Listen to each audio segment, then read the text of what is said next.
todos reunidos no mesmo lugar.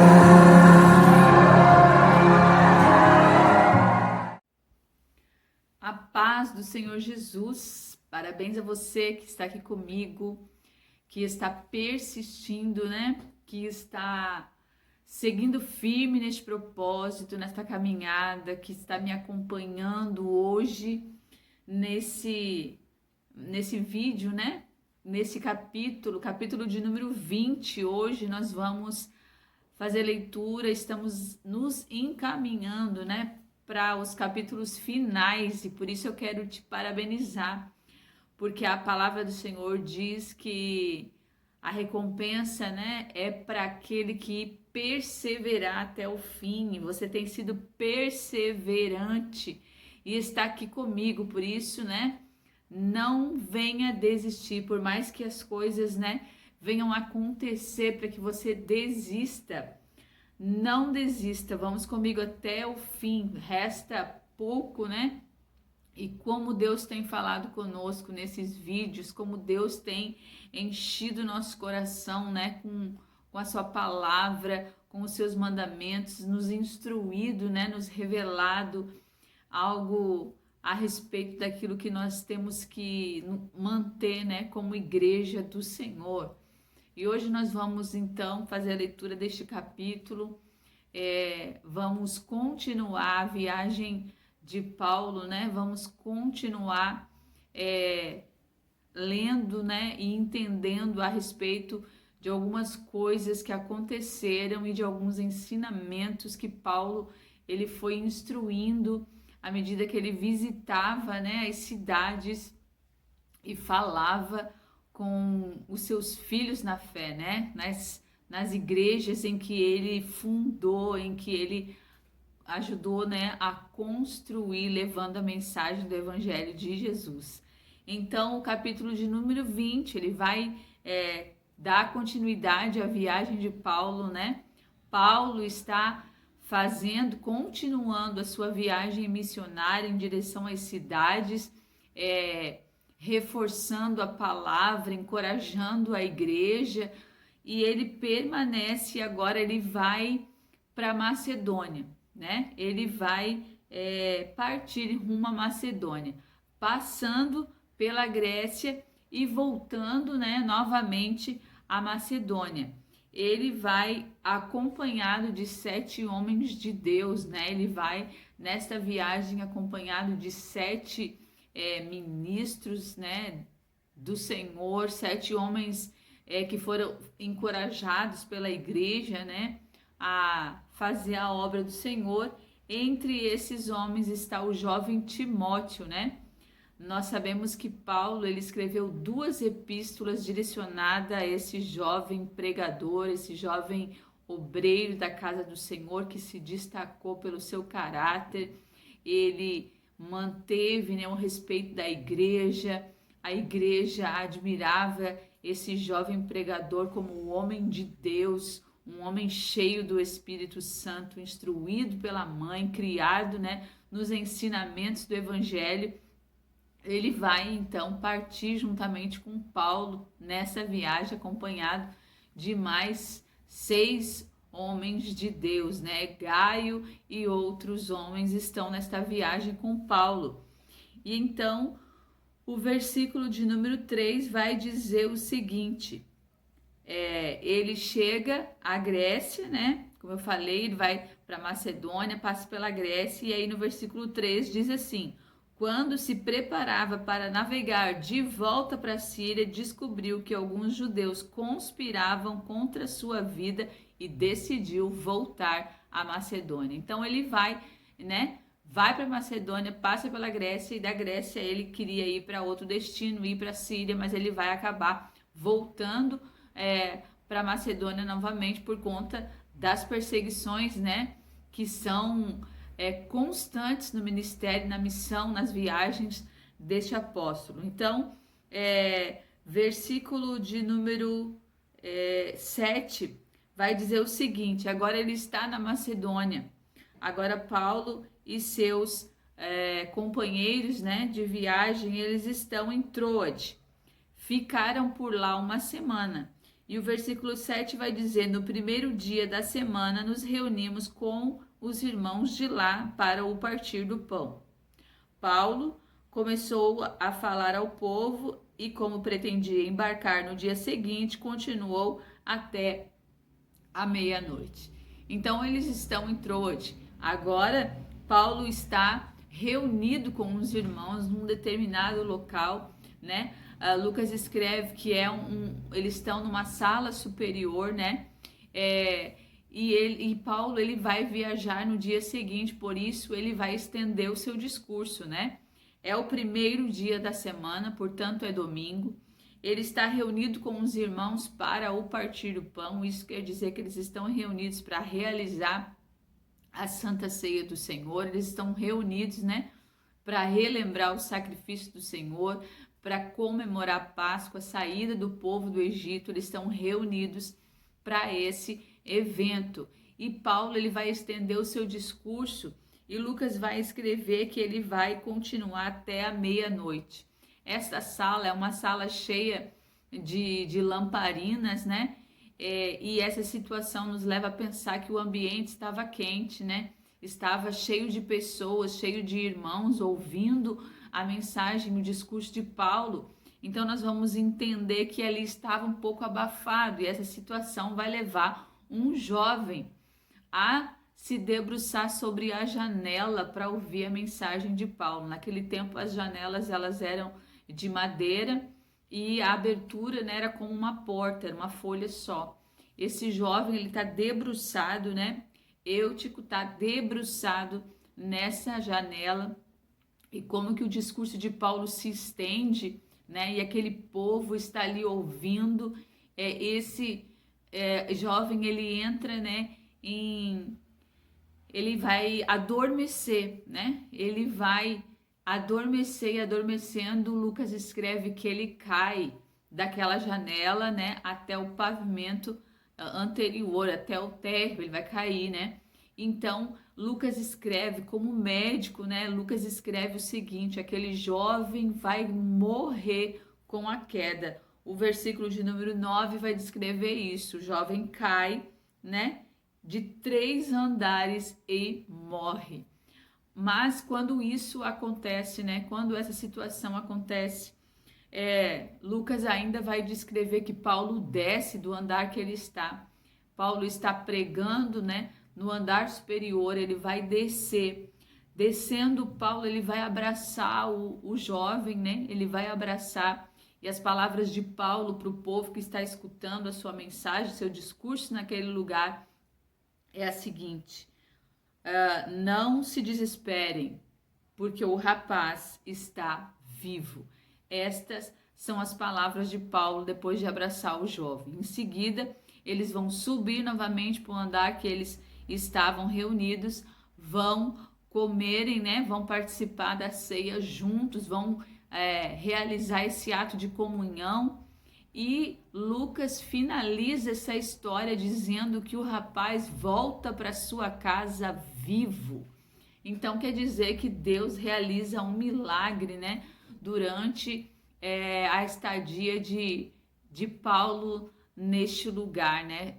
Deus ele realiza um milagre na vida desse jovem através da vida do apóstolo Paulo. É um registro, né, que Lucas faz em alguns versículos só. Lucas deixa registrado esse feito extraordinário do Senhor, né? Trazendo a vida novamente a um jovem ali na cidade em que eles estão reunidos, né?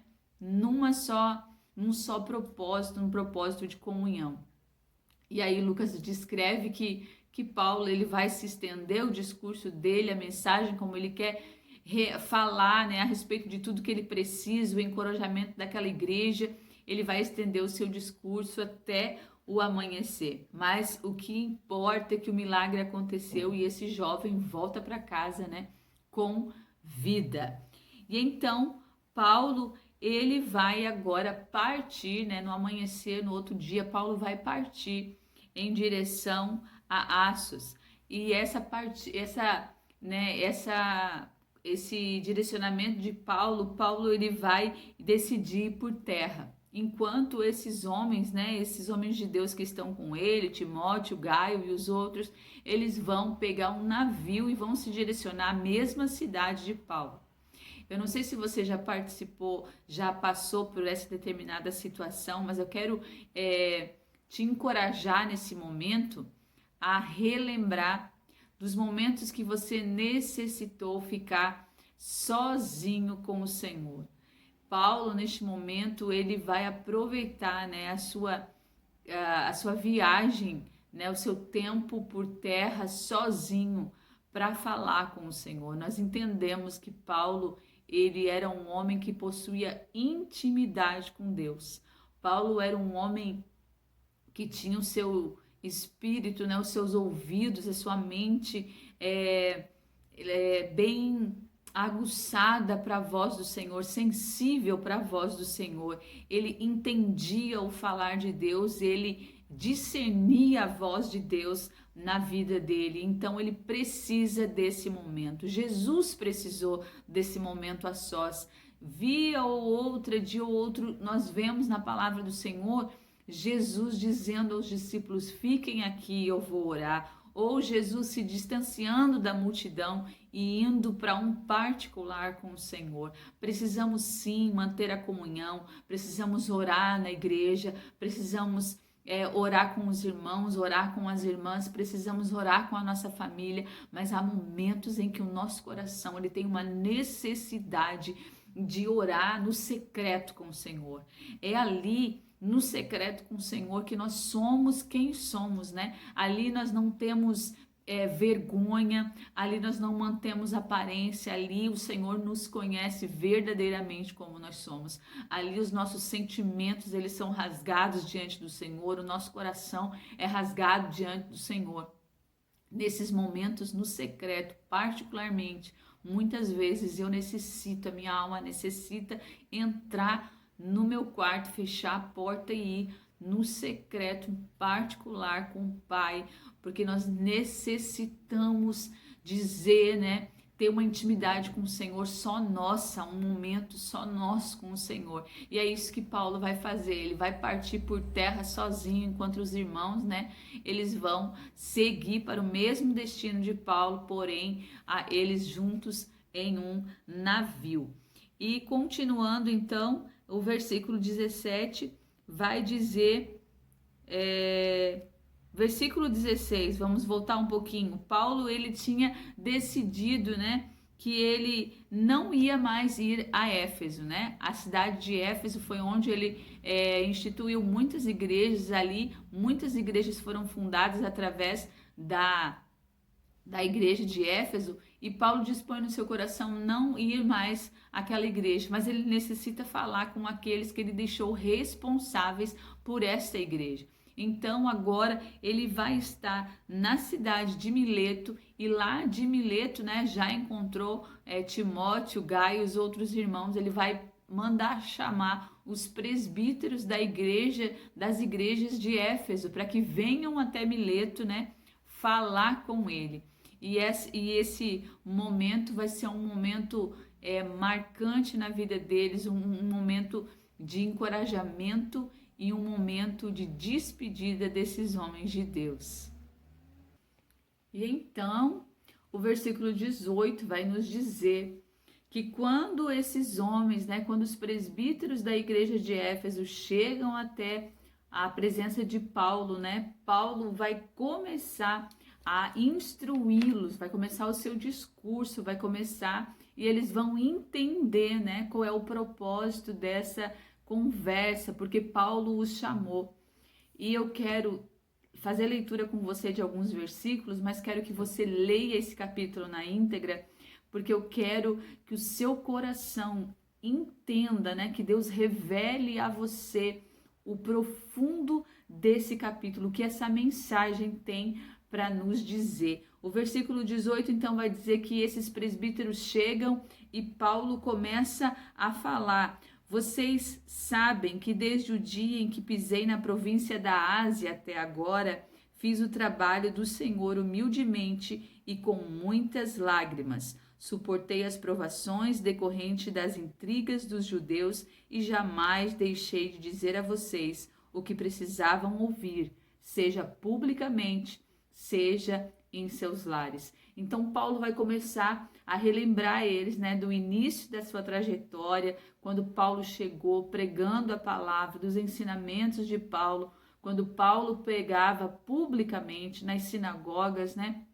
Ensinava o povo, a todos que estavam reunidos, assim como ele também ensinava nos lares em particular, porque com certeza, né, na cidade de Éfeso é que ele ficou na escola, né, de Tirano, então lá ele permaneceu longos 3 anos ensinando esse povo. Com certeza, né, ele ensinava publicamente e ensinava também quando havia necessidade em cada lar, ensinando a cada um acerca daquilo que cada um tinha em particular a perguntar para Paulo. Então Paulo vai trazer à memória deles os ensinamentos, porque ele precisa encorajar esses homens a permanecer agora diante da igreja do Senhor, cuidando do rebanho que Deus colocou na mão deles, e agora sozinhos, né, sem a presença de Paulo.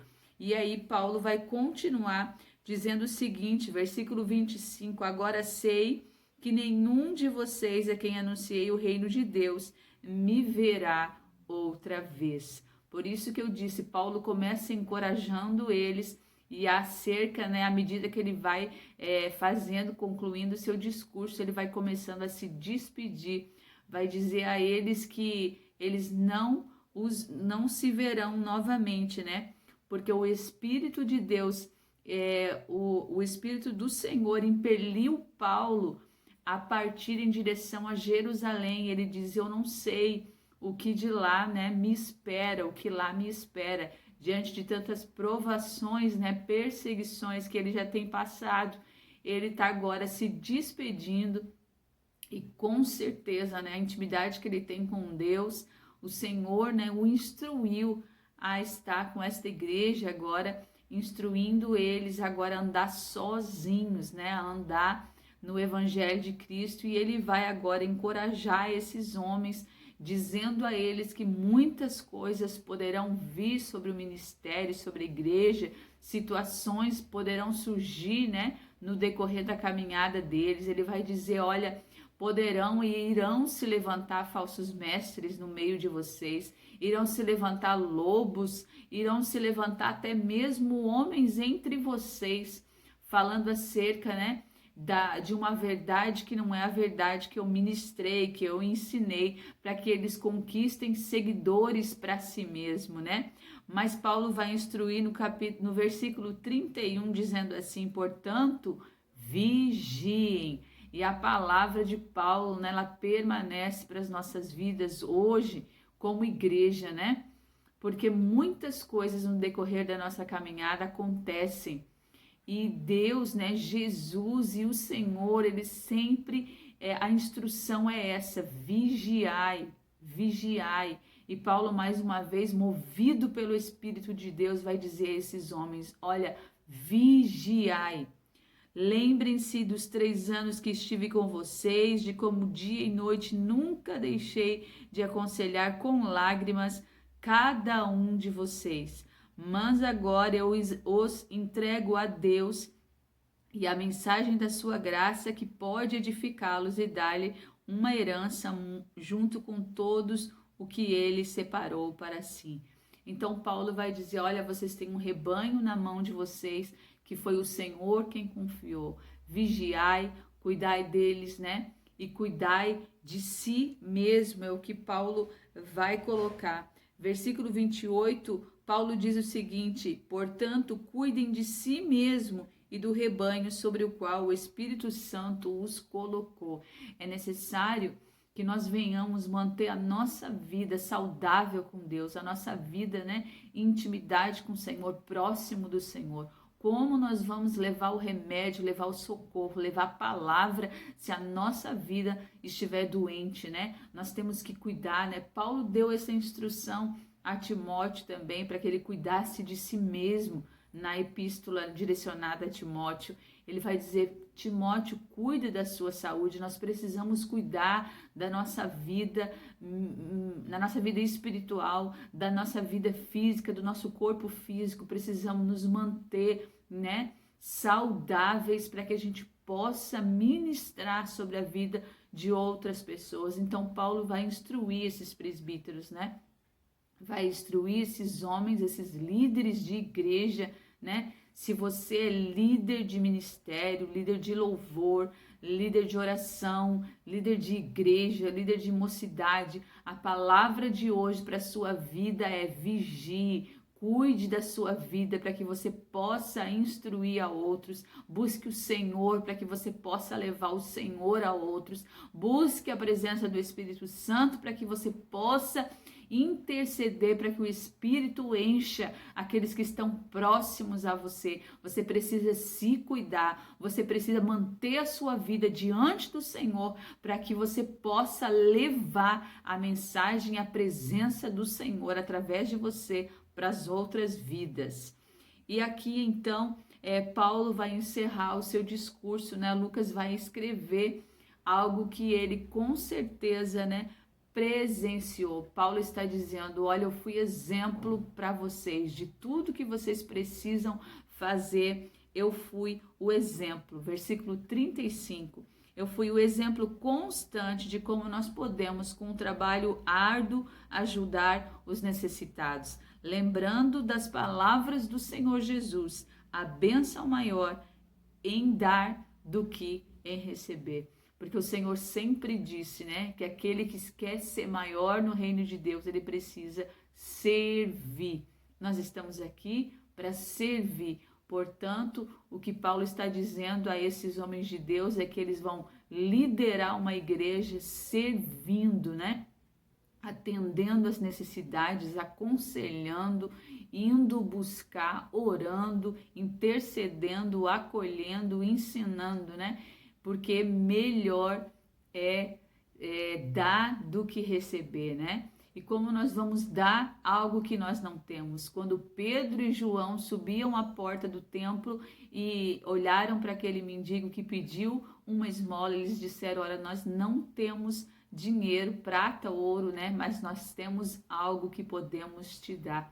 E eles deram a presença do Senhor. Melhor é dar do que receber. Mas para dar, nós precisamos buscar para nós, né? Cuidar de nós. Então, cuide de você, busque para a sua vida, para que você possa dar, né? Melhor é você estar intercedendo por alguém, melhor é você estar ensinando, melhor é você estar servindo, e assim você está praticando, cumprindo a palavra do Senhor. Jesus, quando esteve aqui com seus discípulos, ele chamou os 12 para ensiná-los e ele sempre serviu a eles, né? Ele sempre se manteve ensinando como servo. Ele era Deus, ele era Senhor, tinha poder, tinha autoridade, mas ele sempre se manteve humilde na servidão, né? Servindo e sendo exemplo para aqueles a quem ele estava ensinando. Então, seja exemplo, que as pessoas que estão ao teu redor, que aqueles que o Senhor te confiou, possam ver na sua vida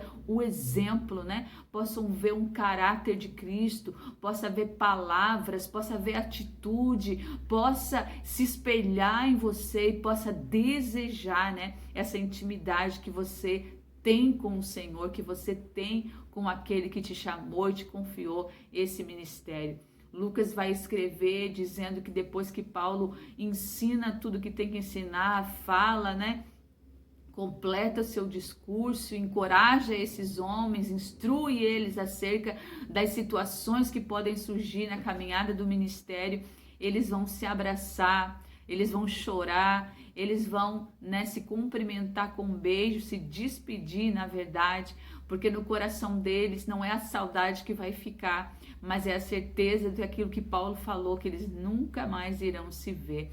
E isso me traz uma ideia. Esse texto vai testificar a comunhão que esta igreja tinha, né? O amor, né, que essa igreja tinha, essa igreja primitiva, o que havia entre eles, um amor, uma comunhão tão plena que quando eles souberam que aquele que trouxe a palavra para eles, que aquele que trouxe o evangelho, aquele que resgatou eles para a fé de Cristo, né, não ia mais estar na presença deles, e isso rasga o coração deles, isso faz com que eles, né, se movam nesse tempo, consolem um ao outro, abracem um ao outro, fortaleçam um ao outro, né?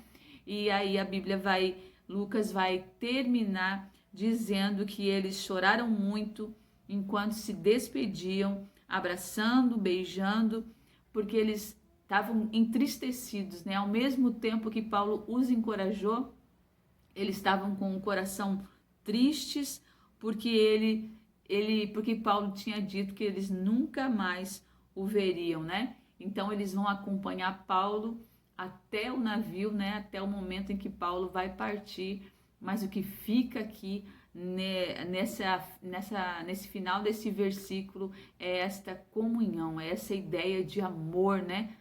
Da igreja por aqueles que estão ao nosso redor, esse consolo, né? Esta união, esta comunhão, foi para isso que o Senhor nos chamou, para ser corpo, para estar ligado, para sentir. Se o pé dói, né, disse o Senhor, a mão tem que sentir. Então nós precisamos estar ligados. Para nós sentir o que o nosso irmão está sentindo, nós precisamos estar ligados um ao outro, e estando ligado um ao outro, nós precisamos estar ligados em Jesus Cristo. Então que esta comunhão, que esta perfeição, que é o amor de Deus, invada os nossos corações e nos ensine e nos encoraje a ser igreja, a ter comunhão nesse tempo, a sentir o renovo de Deus. Vigie, ore, ame e faça a missão que o Senhor confiou sobre a sua vida com excelência. Cumpra com excelência, porque o Pai é aquele que está observando, né, as nossas atitudes, as nossas palavras, e é Ele quem manifesta esse amor nos nossos corações. A Bíblia diz: quem conhece ao Pai, né, tem o amor. É impossível amar se não conhecer o Senhor. Se nós precisamos conhecer o Senhor para ser movidas por esse amor. Que Deus te abençoe, em nome de Jesus.